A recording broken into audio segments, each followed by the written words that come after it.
На 3 ноември в шоурума Ралица в Дамол за първи път в България бяха представени мебелите за кухня на испанската марка Фагор. Брандът е познат на българския пазар с качествената си бяла техника, уреди за вграждане и съдове за готвене. Заедно с мебелите, марката вече предлага пълната гама обзавеждане за кухня.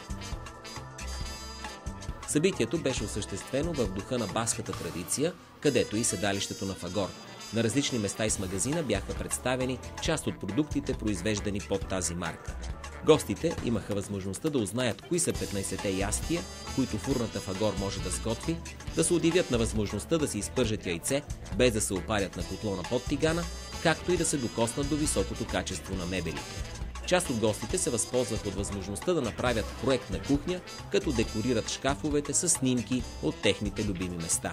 Официален представител на Фагор за България са мебелни къщи Ралица и Интерсервис Узунови.